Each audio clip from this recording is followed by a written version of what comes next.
1 Yohanes yang ketiga ayat yang ke-18. Di situ dikatakan, marilah kita mengasihi. Mengasihi bukan dengan perkataan atau dengan lidah, tetapi dengan perbuatan dan dalam kebenaran. Di sini kita sudah melihat bahwa yang namanya kasih itu tidak hanya sekedar omongan, tapi harus ada tindakan nyata sebagai bukti bahwa kita mengasihi.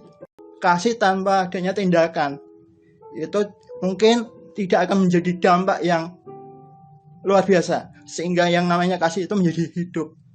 Dan saya percaya Tuhan Yesus sendiri memberi kita contoh, memberi kita teladan tentang kasih. Tuhan menyatakan kasihnya dengan tindakan yang real.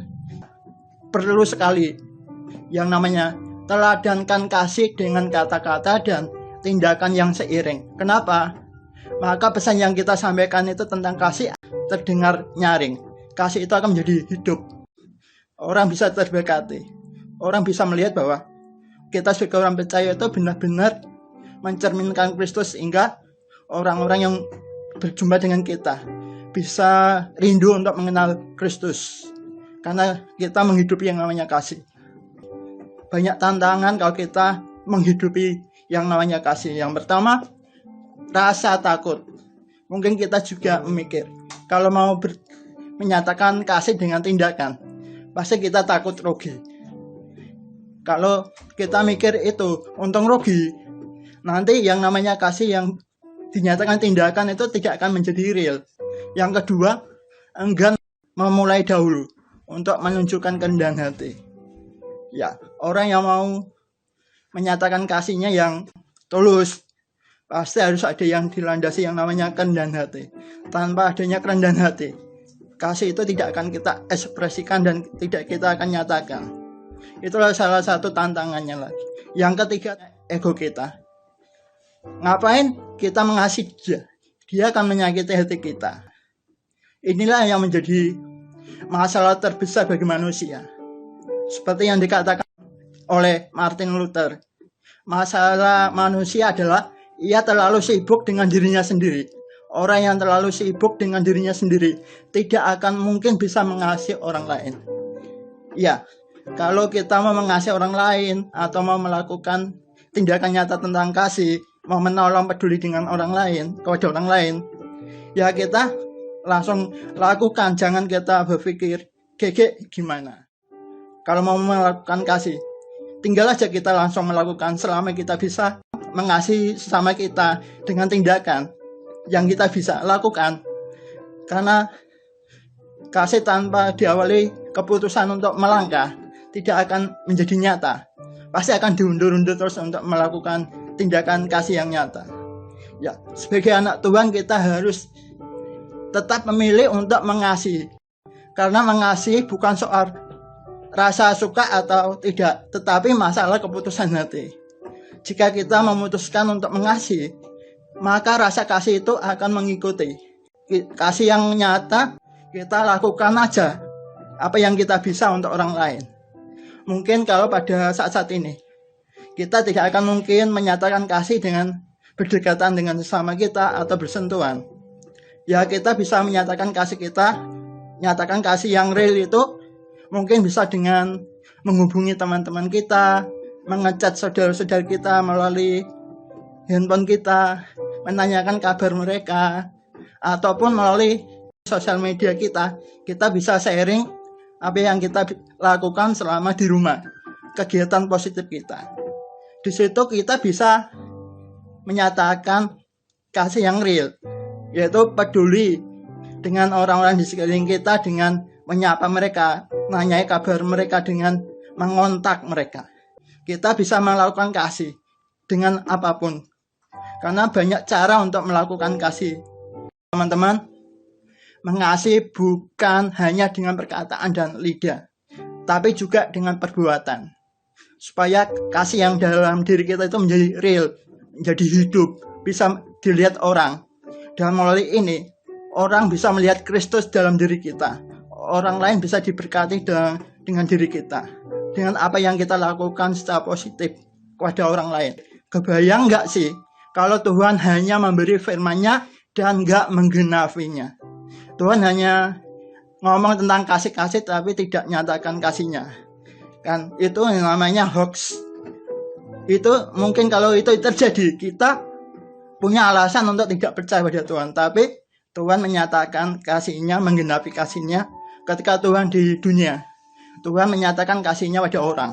Ketika ada orang yang sakit disembuhkan, ada orang yang meninggal bisa dibangkitkan. Kebayang nggak sih kalau Tuhan bilang mengasihi kita tapi nggak selamatkan kita dari maut? Ya percuma nanti kalau kita hidup. Kalau Tuhan tidak membuat kasihnya itu menjadi real dalam diri kita. Karena kita ini manusia yang tidak lepas dari yang namanya dosa. Kalau Tuhan tidak nyatakan kasihnya melalui pengorbanannya, kasih yang Tuhan ajarkan itu tidak akan hidup, tidak akan menjadi real dalam diri kita. Tuhan ini mau melakukan kasihnya dengan nyata, supaya kita bisa ambil teladan dari Tuhan kita. Supaya kita mau menyatakan kasih kita dengan nyata pada orang-orang yang kita jumpai, orang-orang di sekeliling kita. Termasuk orang-orang yang membuat kita sakit hati, kecewa. Yang namanya kasih itu tidak pandang bulu. Kita harus mengasihi dengan tidak pandang bulu. Karena Tuhan sendiri mengasihi semua umat. Dia mau repot-repot turun ke dunia. Dia mau menembus setiap dosa-dosa kita ketika kita mempercaya Dia. Nggak kebayang deh kalau Allah pada akhirnya nggak mengutus anaknya, Yesus Kristus, untuk selamatkan kita. Ya, hidup kita di dunia ini percuma. Nanti ujung-ujungnya kita akan ke neraka. Karena kita manusia yang memang hidup dalam dosa. Kita tidak kudus-kudusnya. Kita bisa kudus karena pertolongan Tuhan. Dan kita bisa menerima keselamatan oleh pertolongan Tuhan. Ya, Tuhan menyatakan kasihnya, membuktikan kasihnya yang real dengan cara Tuhan menyelamatkan kita dengan pengorbanannya di kayu salib. Kalau kita percaya pada Tuhan akan pengorbanannya, saya percaya teman-teman akan menjadi pribadi-pribadi yang menerima keselamatan.